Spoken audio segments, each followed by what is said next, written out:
Hi, it's Miss Kyoto, ready for our shared reading. We continue with Charlotte's Web by E.B. White. Today's assignment is on your slideshow, your Stop and Jot task slideshow that can be found in your student schedule. Here's a copy of it. Friday, November 6th, we're going to read Chapter 9, and we will do the skills for Chapter 9 in our trifold. I have mine here as a bookmark. Here's our work from yesterday. Today our focus is vocabulary connections. The first part says define boast in your own words. So you might start it off by saying, I think boast means, and I want you to wait until you've read the chapter and then think about what your definition of boast is. Then I want you to focus on this. Wilbur's boast turned out to be untrue. Think about a time this happened to you. Write about what happened. What did you learn? We're going to make a connection with our own life. Let's set this aside and get ready to read Chapter 9, Wilbur's Boast. A spider's web is stronger than it looks. Although it is made of thin, delicate strands, the web is not easily broken. However, a web gets torn every day by the insects that kick around in it, and a spider must rebuild it when it gets full of holes. Charlotte liked to do her weaving during the late afternoon, and Fern liked to sit nearby and watch. One afternoon, she heard a most interesting conversation and witnessed a strange event. "You have awfully hairy legs, Charlotte," said Wilbur, as the spider busily worked at her task. "My legs are hairy for a good reason," replied Charlotte. "Furthermore, each leg of mine has 7 sections: the coxa, the trochanter, the femur, the patella, the tibia, the metatarsus, and the tarsus." Wilbur sat bolt upright. "You're kidding," he said. "No, I'm not either." "Say those names again. I didn't catch them the first time." Coxa, trochanter, femur, patella, tibia, metatarsus, and tarsus. "Goodness," said Wilbur, looking down at his own chubby legs. "I don't think my legs have 7 sections." "Well," said Charlotte, "you and I lead different lives. You don't have to spin a web. That takes real leg work." "I could spin a web if I tried," said Wilbur, boasting. "I've just never tried." "Let's see you do it," said Charlotte. Fern chuckled softly, and her eyes grew wide with love for the pig. "Okay," replied Wilbur. "You coach me, and I'll spin one. It must be a lot of fun to spin a web. How do I start?" "Take a deep breath," said Charlotte, smiling. Wilbur breathed deeply. "Now, climb to the highest place you can get to, like this." And Charlotte raced up to the top of the doorway. Wilbur scrambled to the top of his manure pile. "Very good," said Charlotte. "Now, make an attachment with your spinnerets. Hurl yourself into space and let out a drag line as you go down." Wilbur hesitated for a moment, then jumped out into the air. He glanced hastily behind to see if a piece of rope was following him to check his fall. But nothing seemed to be happening in his rear, and the next thing he knew, he landed with a bump. "Ooh," he grunted. Charlotte laughed so hard her web began to sway. "What did I do wrong?" asked the pig when he recovered from his bump. "Nothing," said Charlotte. "It was a nice try." "I think I'll try again," said Wilbur cheerfully. "I believe what I need is a little piece of string to hold me." The pig walked out to his yard. "You there, Templeton," he called. The rat poked his head out from under the trough. "Got a little piece of string I could borrow?" asked Wilbur. "I need to spin a web." "Yes, indeed," replied Templeton, who saved string. "No trouble at all. Anything to oblige." He crept down into his hole, pushed the goose egg out of the way, and returned with an old piece of dirty white string.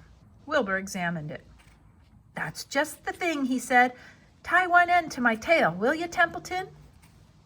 Wilbur crouched low with his thin, curly tail toward the rat. Templeton seized the string, passed it around the end of the pig's tail, and tied 2 half hitches. Charlotte watched in delight. Like Fern, she was truly fond of Wilbur, whose smelly pen and stale food attracted the flies that she needed. And she was proud to see that he was not a quitter and was willing to try again to spin a web. While the rat and the spider and the little girl watched, Wilbur climbed again to the top of the manure pile, full of energy and hope. "Everybody watch!" he cried, and summoning all his strength, he threw himself into the air head first. The string trailed behind him, but as he had neglected to fasten the other end to anything, it didn't really do any good, and Wilbur landed with a thud, crushed and hurt. Tears came to his eyes. Templeton grinned. Charlotte just sat quietly. After a bit, she spoke. "You can't spin a web, Wilbur, and I advise you to put the idea out of your mind. You lack 2 things needed for spinning a web." "What are they?" asked Wilbur sadly. "You lack a set of spinnerets."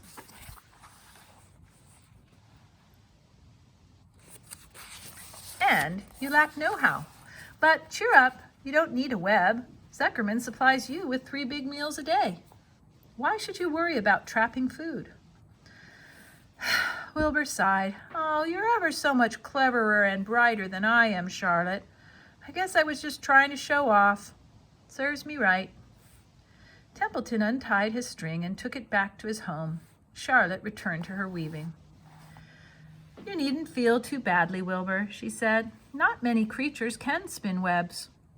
Even men aren't as good at it as spiders, although they think they're pretty good.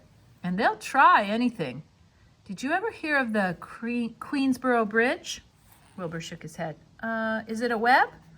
"Sort of," replied Charlotte. "But do you know how long it took men to build it? 8 whole years. My goodness, I would have starved to death waiting that long. I can make a web in a single evening." "What do people catch in the Queensboro Bridge? Bugs?" asked Wilbur.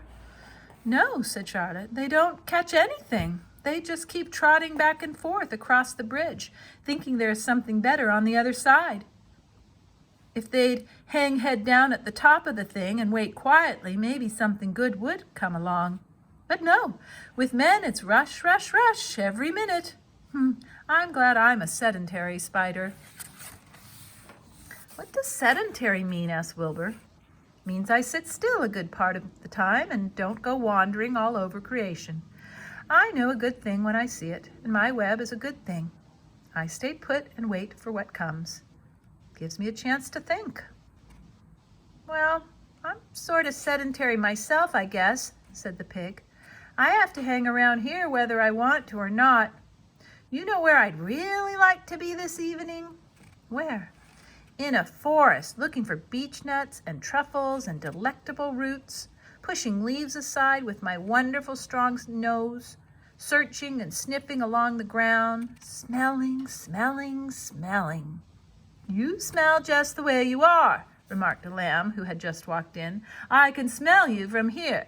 You're the smelliest creature in the place." Wilbur hung his head. His eyes grew wet with tears. Charlotte noticed his embarrassment, and she spoke sharply to the lamb. "Let Wilbur alone," she said. "He has a perfect right to smell, considering his surroundings. You're no bundle of sweet peas yourself. Furthermore, you are interrupting a very pleasant conversation." "What were we talking about, Wilbur, when we were so rudely interrupted?" "Oh, I don't remember," said Wilbur. "Doesn't make any difference. Let's not talk any more for a while, Charlotte. I'm getting sleepy. You go ahead and finish fixing your web, and I'll just lie here and watch you. It's a lovely evening." Wilbur stretched out on his side.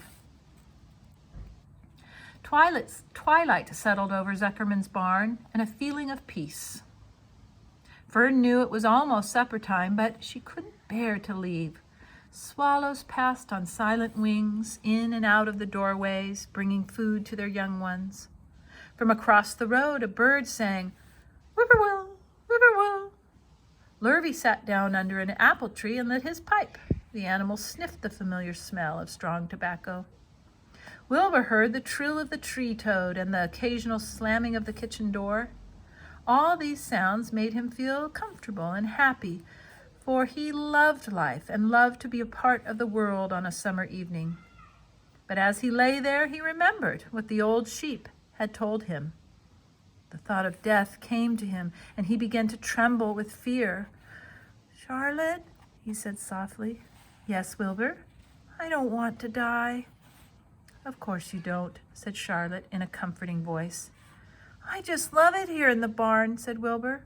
"I love everything about this place." "Of course you do," said Charlotte. "We all do." The goose appeared, followed by her 7 goslings. They thrust their little necks out and kept up a musical whistling, like a tiny troop of pipers. Wilbur listened to the sound with love in his heart. "Charlotte," he said. "Yes," said the spider. "Were you serious when you promised you would keep them from killing me?" "I was never more serious in my life. I am not going to let you die, Wilbur." "How are you going to save me?" asked Wilbur, whose curiosity was very strong on this point. "Well," said Charlotte vaguely, "I don't really know, but I'm working on a plan." "That's wonderful," said Wilbur. "How is the plan coming, Charlotte? Have you got very far with it? Is it coming along pretty well?" Wilbur was trembling again, but Charlotte was cool and collected. "Oh, it's coming all right," she said lightly. "The plan is still in its early stages and hasn't completely shaped up yet, but I'm working on it." "When do you work on it?" begged Wilbur. "When I'm hanging head down at the top of my web. That's when I do my thinking, because then all the blood is in my head." "I'd be only too glad to help in any way I can." "Oh, I'll work on it alone," said Charlotte. "I can think better if I think alone." "All right," said Wilbur, "but don't fail to let me know if there's anything I can do to help, no matter how slight." "Well," replied Charlotte, "you must try to build yourself up. I want you to get plenty of sleep and stop worrying. Never hurry and never worry. Chew your food thoroughly and eat every bit of it, except you must leave just enough for Templeton. Gain weight and stay well. That's the way you can help. Keep fit and don't lose your nerve. You think you understand?" "Yes, I understand," said Wilbur. "Go along to bed then," said Charlotte. "Sleep is important." Wilbur trotted over to the darkest corner of his pen and threw himself down. He closed his eyes. In another minute he spoke. "Charlotte," he said. "Yes, Wilbur." "May I go out to my trough and see if I left any of my supper? I think I left just a tiny bit of mashed potato." "Very well," said Charlotte, "but I want you in bed again without delay." Wilbur started to race out to his yard. "Slowly, slowly," said Charlotte. "Never hurry, never worry."